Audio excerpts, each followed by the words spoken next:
I want to take a second real quick, and I want to thank the Pixels team for putting this together, because it's a massive effort. And all the folks on our team that have put this together, I want to thank you so much. It is a company-wide effort that is spearheaded by our marketing department. So thank you all. I appreciate that. So my name's Ryan Roberts. I'm the Customer Success Director for North America at Pixels. And I have some fabulous guests up here. One of the things I like about having these roundtables is when I was shooting, I love portrait photography. And the reason I love portrait photography, it was an icebreaker for me. It was a reason to say hello to someone and actually have a conversation with them and get to know them.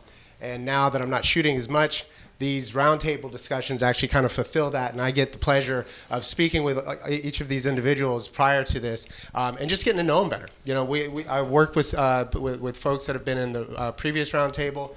We work with Lauren, but you know, it really expands the relationship to get out of the workflow and just get to know one another. So I'm going to let them introduce themselves, starting with Lauren. Hi, I'm Lauren. I work at Zappos. This is actually my work anniversary today. Happy work anniversary. In years. I came to Zappos actually by way of being a computer programming teacher in Vermont. I had been watching from afar Zappos approach the city I was born and raised in such a wonderful way, and they really raised Vegas up to what it is today. And I left my job after unlocking my 10th iPad that had been locked by a third grader for, I think, 10 million years. And I said, I'm done. And that's when I started working at Zappos. So, yeah. So let me ask you a question real quick before we go on to the next one. How did you get into this business? I don't know. She said, all right, but I assume that there was a love of photography, or at least a liking of photography? Mm-hmm. Yeah, so teaching computer programming, I taught photography after school as well, and then, kind of just like all evolved from there. So you like to shoot? Yeah. What's your favorite thing to shoot? Landscape, because they don't talk back. More control. All right, I love that. Jason. Jason Hamilton, Senior Director of Content Creation. No, actually Senior Director of Image Operations for the Content Studio at Bed Bath & Beyond. My team handles most of the marketing, imagery, and content that comes out of the internal creative studio. We have, I guess, customers/clients, which are just the different brands and the creative directors that work within those brands. What was the other question? How did you get into this business? I was given a 110 film camera when I was 8 years old, one of those old, like, Hanimex, I think it was. And I was obsessed by not only the noise that it would make when I could take the picture, like they had that classic little click, but also the fact that it came in this weird cassette that my parents would then take to the pharmacy or the chemist, and I would get images back. And so that's kind of how I got into photography. Had various different photographic, I guess, endeavors across my career: photojournalism, assisting, product photography, also because it doesn't talk back.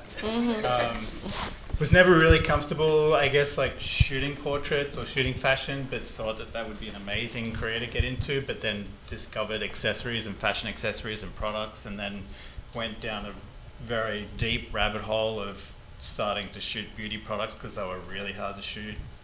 Watches, chrome, anything silvery chrome, and then got into just started doing that in terms of like started managing a team that was doing that for One Kings Lane at the time. Told my hiring manager that if there was to ever be anybody above me in a photographic situation, I would probably leave. And I wanted to manage the team, and so I started managing a team while I was still on set, and then that kind of developed into like becoming the director and then getting pulled off set, because it was either you stay on set and manage and not manage, or manage the team and get pulled off set. So nice. Got pulled off set and haven't really taken a picture since. Oh no, got to pull that case out from under the bed you were telling me about. I know. Rodrigo, please. Sure.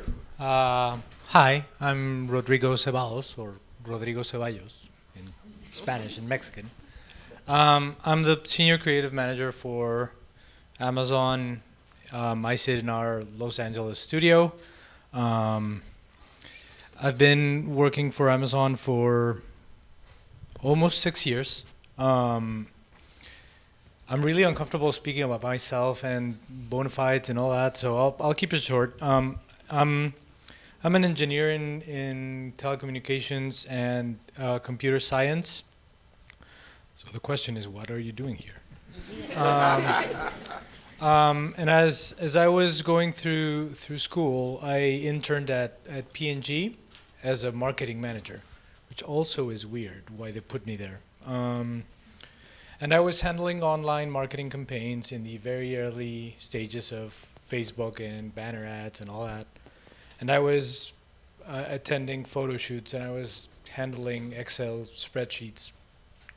And I was like, these people are having more fun, so I might as well try it. So I started night school on photography, and once I graduated college, I worked in a home automation business, project managing and scripting and programming, and still kept the photography thing going. And I ultimately decided to pack my bags and leave for proper education. So I went to Vancouver, studied there. Every class or every theme, I wanted to shoot that. So it was photojournalism. It's like, oh my God, I want to shoot this. Everything except weddings. That's too much pressure. Like, you only have like a second to get it right. And ended up landing in editorial and commercial and advertising photography, built my book, started working more and more in Mexico City, so I moved back. And then I started freelancing as Amazon in Mexico was opening up. I was hired as a full-time photographer there. I was responsible for the creative part of opening up our Brazil studio, managed the Mexico studio, and then relocated to lead creatives here, in LA. So that's the story. And I believe you also said that you love portrait photography? Yes, Yeah. I like portraits, and I like humor. People talk back, though, and that seems to be It's fine. It's fine. It's fine. People are interesting, especially now that we haven't seen people in some time. So it's fine. I appreciate the talk back. Speaking of portrait photography, if you haven't had a chance to go get photographed by Cliff, I highly recommend it. He's fascinating. Okay, so we're going to be talking about customer centricity today, and one of the things that there's a couple foundational things that I think that we need to establish as we get into the conversation. So, when I was growing up, I was always told that the customer is always right. And now we have it where our customer bases are so diverse and we realize that they're heterogeneous in nature. So with that being said, there is no longer the customer. So I want to find out from the panel how they go about defining the customer. Who is the customer? And there's been some really interesting talking points when we had this discussion. So I'll start with you, Lauren, please. Ladies first. Yeah. So our customers, right, we believe are internally within our own organization and then externally as well. So we like to create a program within our own studio that allows for pursuing growth and learning. So everyone is kind of taught how to do project management. And from that standpoint, we have creativity coming from the bottom up, right? Studio managers don't know everything. I hate to say that to this crowd, but some of our best ideas come from just a freelance photographer. So giving that voice to them and wowing them with that ability to say, hey, is it safe to try? But then our external customer, right? It's sometimes when you're an early adopter to things, like doing video in 2008 was kind of like wild. You don't realize how that's going to impact the accessibility community because video is spoken, right? We have a script that goes with our video, so therefore our site was accessible to the vision impaired early on, but it was hard to benchmark that and know that the customer needed that until we gave them that voice. Jason. I think I kind of touched on it a minute ago, but we have the internal customers that we work for, so it's the creative directors or the art directors that are responsible for the look and feel of the brand, because most of it is marketing. And then we just have I guess we have a lot of metrics around the customer segments, their demographics, their location, their age, and things like that. And I think if you look at Bed Bath & Beyond or Buy My Baby or Harm and Face Values, which are the three core brands, they all have a fairly unique customer base. Like Baby's known for the Bed Bath, the company, is trying to break out of it at the moment, but Baby's known for you have a baby, you go to that store, you buy the stuff, and you hardly ever go back. But now they're trying to get into a longer period of time where you're actually going there to buy, various things for a developing child. Bed Bath is kind of, I guess, there's the customer base is, you move into a new house and you go there because you need a whole bunch of stuff. So it's kind of, at the moment, with the new CEO that's been in for a couple of years, we're trying to break all those things and break the way that the customer works within the company, and also break that in terms of the way that we're marketing towards people. Okay, great. Rodrigo, how do you go about defining the customer on Amazon? It's weird because we can think aside from the studio experience where everyone is a potential customer. And I don't mean that in terms of sales or sales potential. I mean it in the sense of support and service, where, for example, my own team is my customer. So they need something from me to be able to grow. We heard it before where we were speaking of retouching pain points. It's the photographer and, well, the stylist is the customer of the prepping team. The photographer is a customer of the stylist. The retoucher is a customer of the photographer, and so forth. So if we walk back from the customer experience on site up to the first steps in our decision chain, we can almost instantly find common threads that address how we think about the experience. I think the customer obsession part of it is a very powerful concept when you think of the next person as your own customer, regardless if it's a online content or a service or your teammate or your peer or something. It creates a sense of ownership that I really like.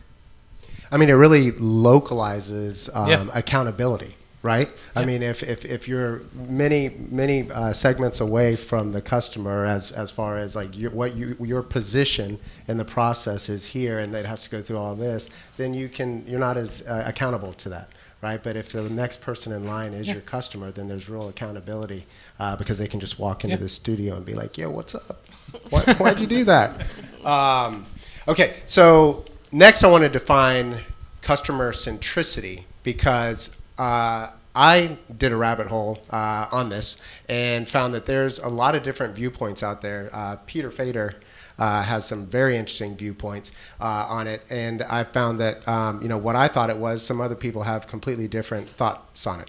So that being said, I'm curious. I think it's helpful to know how each of you define customer-centric, so that then we can talk about being customer-centric. So who wants to take this first, or should I just call on Jason? No. I was actually trying to remember what we talked about during the call, so maybe I'll have to pass for a second. All right. I'll give it to Rodrigo. Yeah. So centricity, I do liken it with the word obsession. And customer obsession is our core leadership principle at Amazon. So it really surrounds everything that we do. It's in our doormats, it's in our walls. We even have chairs in meeting rooms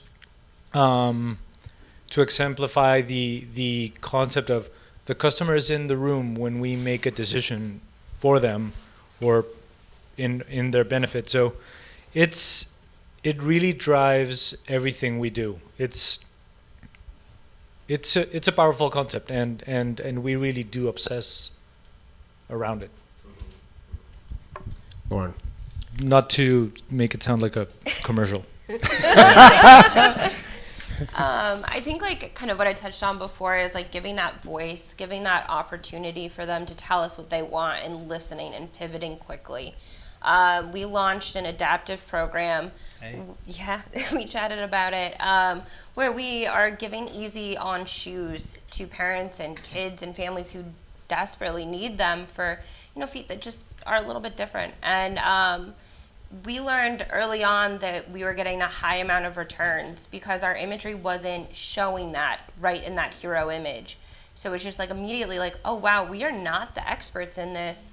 Let's bring in that authenticity. Let's bring in that expert and bring that community into the room, bring that chair into the room and say, hey, I want to learn from you. So we're always looking for that authentic community leader to partner with. Recently, we did a Special Olympics partnership where we brought in Special Olympians to talk through the comfortability and the ease of use on the shoes that they were wearing, which was just, I think, a transformational experience for our internal customers and then also our external customers. All right. Okay, I'm up. Yes, please. I think the way that Bed Bath, like as the umbrella company, does it is we know those life stages that everybody's at. So there is I guess there's a push, like, we're always doing like every year we're doing college, like that becomes like the customer-centric focus, like on the site for a certain amount of time albeit a subgroup of the larger customer. But I think we generally have those kind of cycles of marketing that are really directed, and then the components that we're trying to work on now is to get the other brought into the field. So we know that we have really large holiday campaigns. We have college. We have first home, buyers or renters or whatever it is. We have first baby, second baby. Like there's those kinds of pushes out in terms of marketing, and then there's just the general like you need a can opener. Here it is. Oh, you're Everybody needs a can opener. Here's 10. Great. So how do you go about defining customers in regard to content? I mean, are you studying or observing their interaction with the content, whether it be on a site or in your case, Jason, brick and mortar? Do you observe how the content is interacted with to define what content you're going to create for them? And is there any sort of content created for specific areas or specific, customers, so to speak? Do you want me to take this? I would love it. I guess part of having brick and mortar and part of having my team generally work on the marketing imagery instead of the e-com. We do have to take that into account. Like my team, while we're creating assets for, let's say, or during a summer location shoot that's, we're shooting in October, it's getting launched the following summer, it's going into all the collateral from somewhere from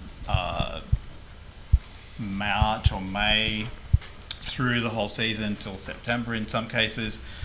One thing that we touched on was that we have to be really aware that the southern half of the States has a completely different weather cycle. So in March, we're putting in-store signage that relates to summer even prior to the products being launched on site. And there's aisle maps and things like that we have to be aware of. So we're actually creating content for almost 2 different seasons during a single shoot, so that the customer in southern states, like especially Florida and Texas and things like that, they'll see part of the summer campaign in March or April, and then we won't actually really launch it on site until May or June. We had discussed, because you had mentioned Florida specifically, and I grew up in Tampa, Florida, and I was telling Jason that until I moved to New York, I didn't really realize what Memorial and Labor Day meant. I just knew they were like 3-day holiday or 3-day weekends, because it was like that's a big deal up here or in the Northeast. It's the beginning and end of summer, but in Florida it was just like it was summer from the holidays on, So it was like an eye opener. So then, how do you go about observing interaction with content, and does that affect the content that you create? So we're trying this new initiative where we want everyone to feel at home shopping for their hobbies, like their lifestyle. So making sure that the banners for a specific category hit home and that they can relate to them. And then elevating our PDP imagery to showcase what is that buyable feature, what is that detail shot that helps you shop efficiently. And then as well as broadening our search page and bringing all the color variants right underneath each hero image. That way you can filter through every single color. It's just, I think our customer needs to be efficient, and that's what we really want to drive through our imagery. So we have a nuanced style guide for different product categories so we can hit that lifestyle and show them what they need. Same with running shoes to a more luxury dress shoe. Which would get 360 imagery or stuff like that. All right, Rodrigo, you got any thoughts on that? Yeah, I think similar to Lauren, our thought process starts with the experience and back, and how we're growing is through the design thinking framework, where we start with the empathy of the experience, and then we gather feedback, data, anecdotes. For us, the anecdotes are as important as the hard data. So we gather those insights, and then we determine what are the treatments that are valuable to that experience as a whole. So I think the most challenging part of being a leader of creatives is these guardrails that I have to create sometimes around starting with the customer and back. My team is probably tired of hearing me ask the same question. What they pitch the idea, and I come back with, what customer problem are we solving with that? And they would be like, ugh, this guy again.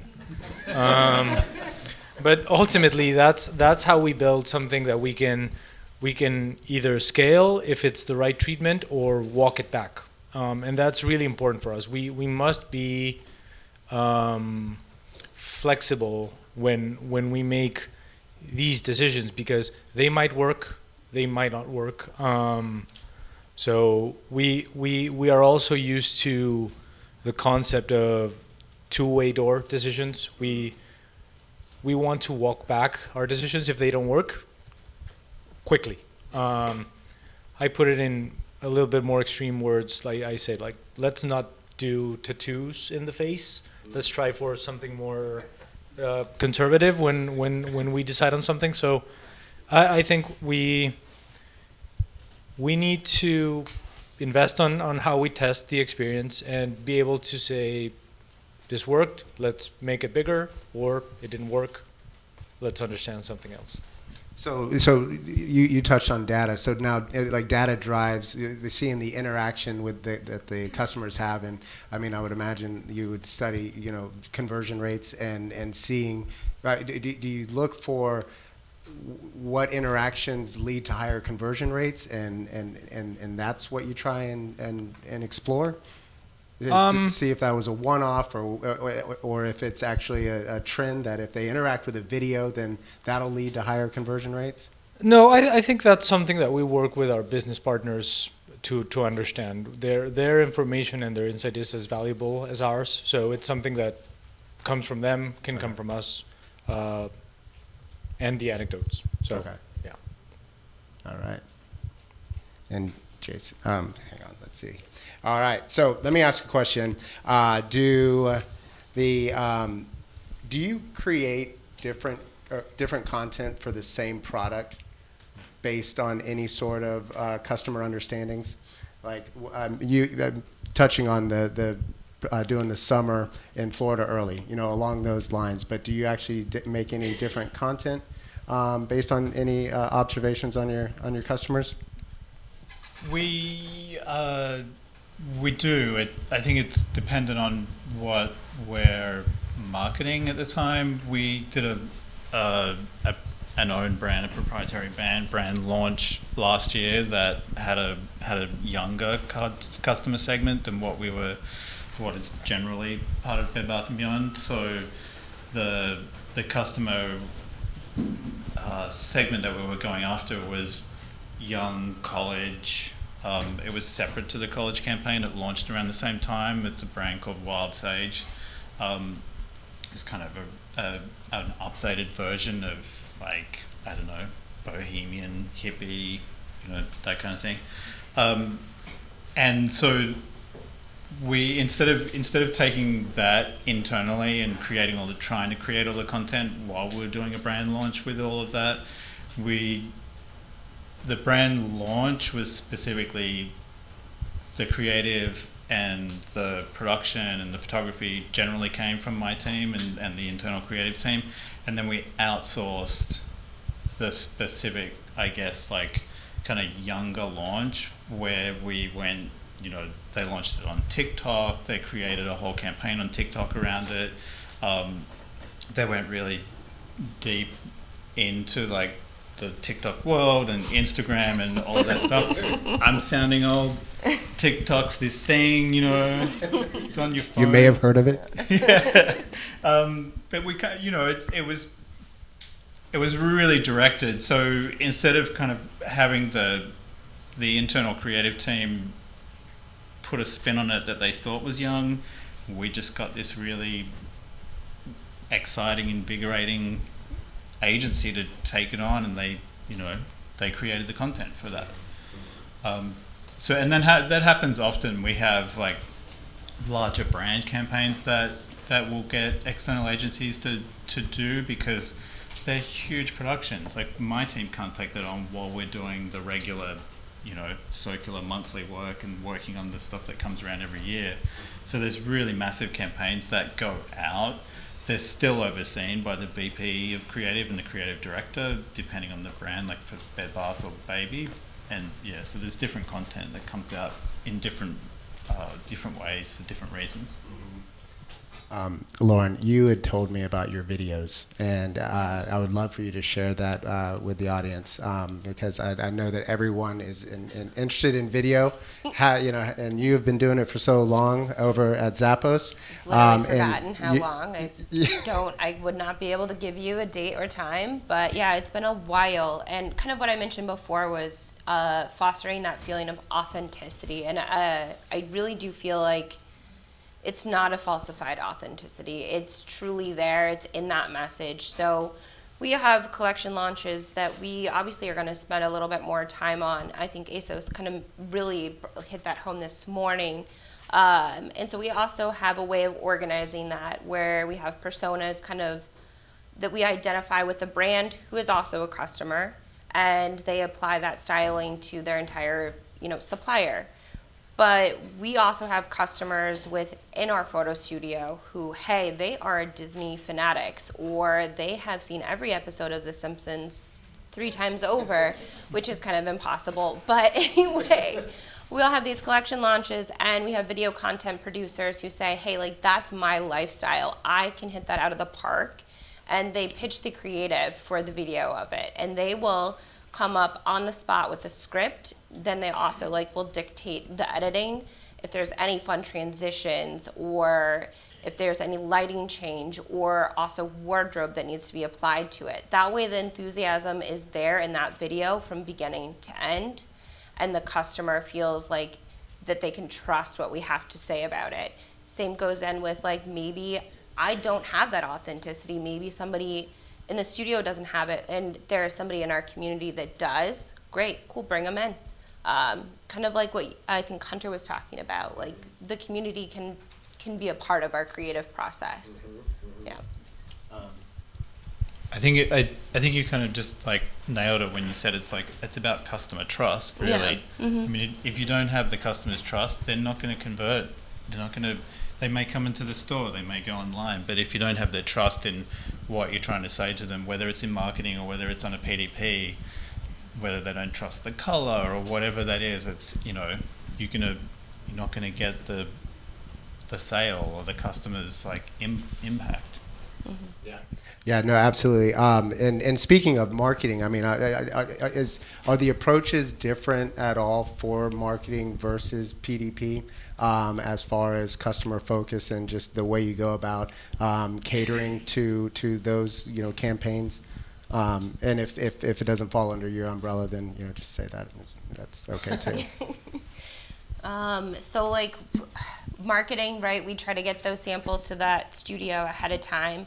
But then the rest of the company, and this is going to be crazy, has a 24-hour go live initiative from receipt to out the door and live on site. So we are a retail merchandiser, so we have to adhere to these collection launch dates. And we have to hit it. That's our goal. And so I have yet to see a collection not launch within that 24 hours. And that's just because we want our marketing, that we've already spent all that money on the marketing, we want our PDP to launch at the same time. We don't want to have to delay a launch. So it's dynamic across the board, from the creative for the marketing images to even the PDP. We want to enhance that as well.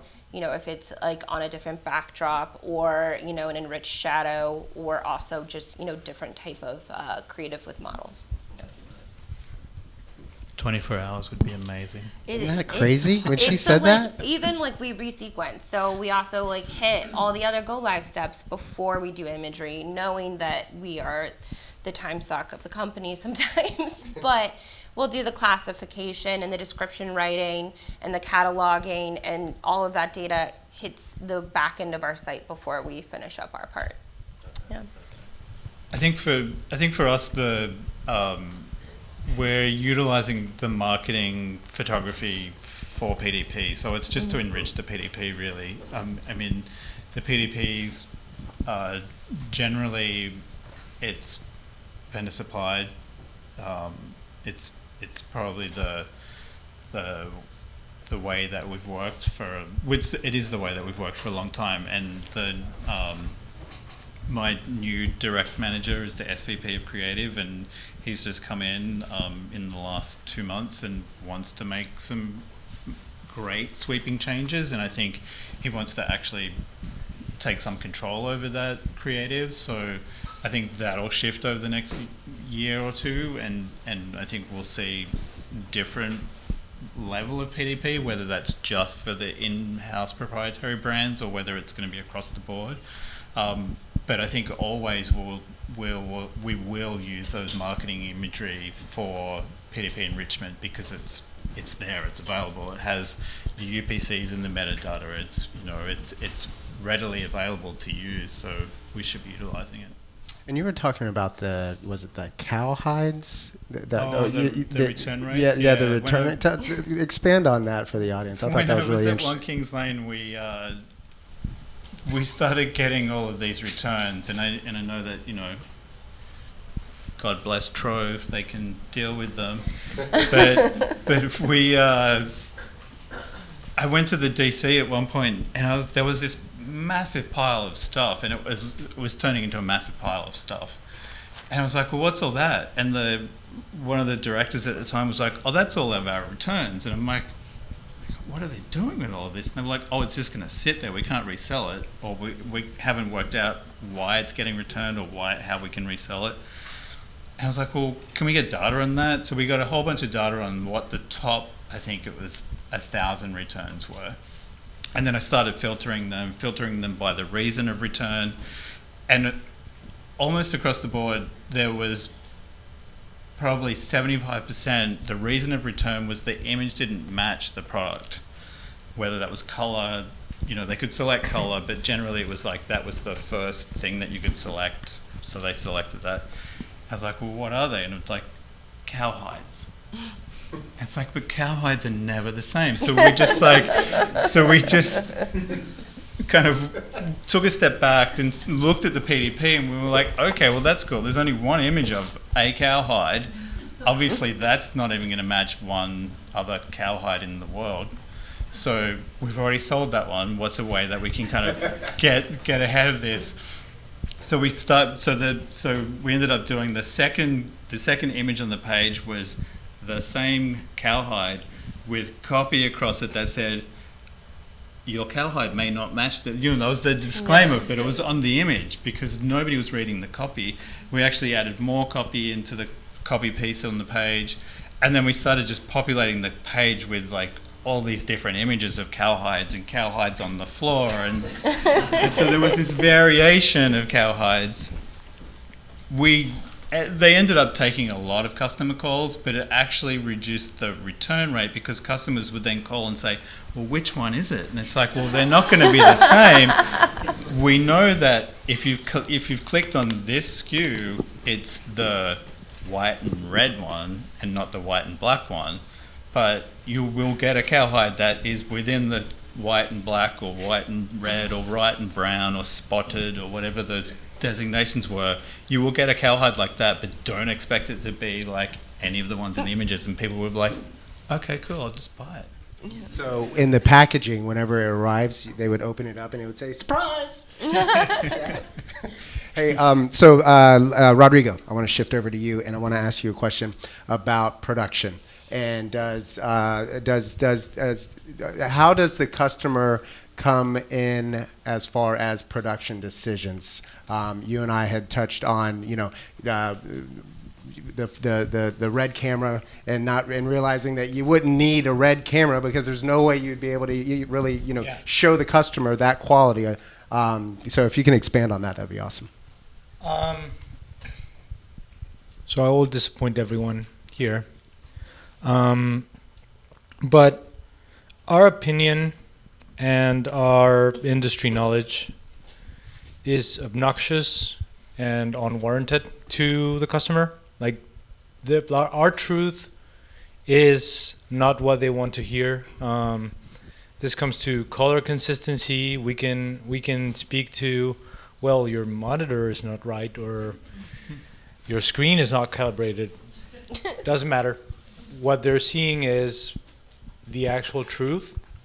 So in terms of production, what we actually can do or what we should do is control what we can control. And this is, yes, the feedback loop, but also the mechanisms that we set within our process to flag any items that might have an impact on the customer experience. So color is one, but ultimately customers don't care about our high tech.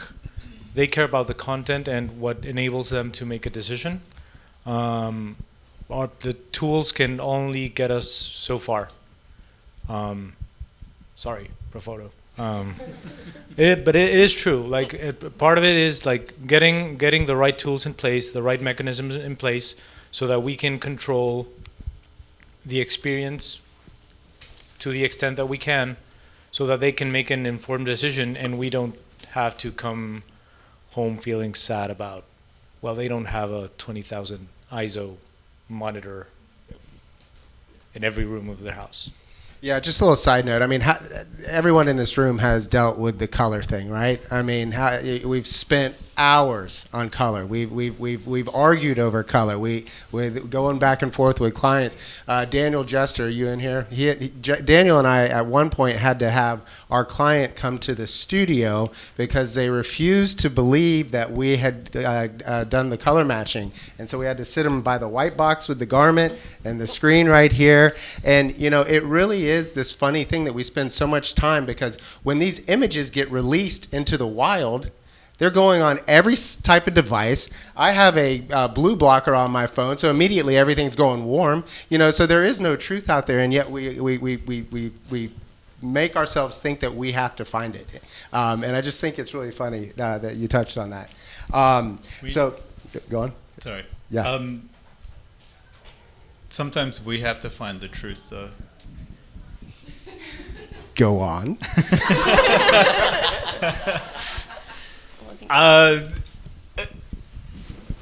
I understand it in a digital sense that, you're never going to land like two screens next to each other and probably never going to be the same color.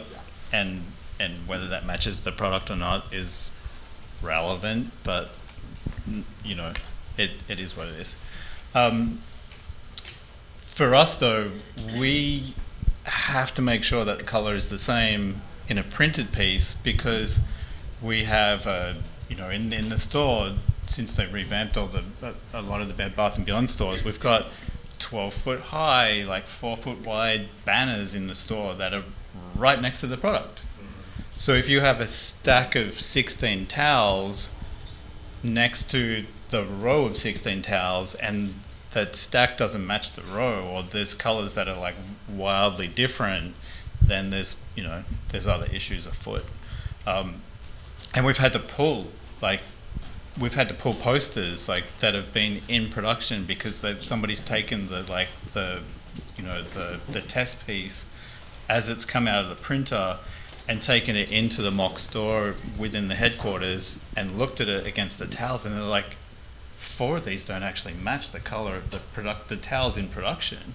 And it was either because we were shooting an advanced sample that the color had just shifted slightly on a few of them out of like a run of 16 different colors, or we didn't get the color right in post-production, or the CMYK conversion didn't work out properly, or the person that did the CMYK conversion didn't match the color to, it's like so variable, but we have to be really careful about the way that we're portraying color in store. Well, and you and I went down a rabbit hole on that, and you were talking about how even sometimes where it is in the store and how it's interacting with the outdoor light coming in the doors versus the fluorescent, overheads affecting it, right? Yeah, I mean, you can have the same thing under tungsten lighting and look at it, and your eye and your brain is actually, and not to mention if you have like a color bias in your own visual acuity, but you can take two products and have them if you're talking about those light boxes, you can have like 3 light boxes lined up with the same product in every one of those 3 light boxes with the color balance different in the 3 light boxes, and they all look vastly different. Sometimes they'll match, but sometimes some colors just fluoresce in different ways that like one will suck in some light and it'll look darker in that one. One of them will be brighter because it got washed in a brightening agent or whatever those things are. Yeah, I think like he kind of touched on, it's like a continuous conversation that you're going to always have with yourself. It's exhaustive dedication, really. Like, I just think it's one of those things you have to continuously improve on. So we'll like shop the website and we'll compare across all of our image sources and just like ask that question, like, who's right? And really give that feedback to the image source that is not hitting the mark correctly. And I just think it's just exhaustive, but we have to be dedicated to that conversation and being willing to like hear that feedback. So in essence, you become your own customer. Always, yeah. Oh, wow. I order about like 5 products per supplier and target different image sources. So, and it's just a continual rotation. As well as in like our seasons of slowness, like in the summer, it's not summer vacation, it's time to audit, it's time to look at the site holistically. Got anything else to add to that, Rodrigo? Nope. All right. How are we doing on time? Q&A? And open up Q&A. Okay, sweet. All right.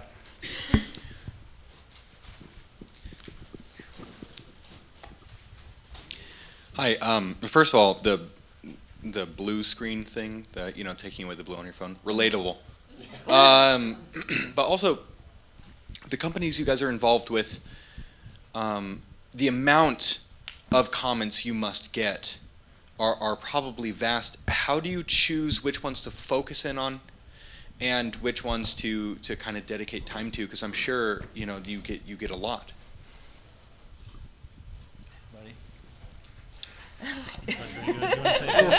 I'm really curious what you have to say. And it's safe to say, I'd rather not say. Yeah. No, it is. I don't have a good answer. So, without going into any specifics,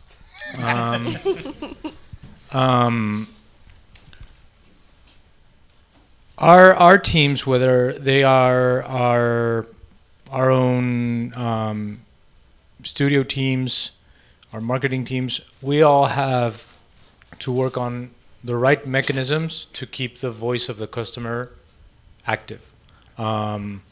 We use certain tools. Our marketing teams use other tools to listen to that experience and to see if what we're actually doing is helping the experience. But it is a lot.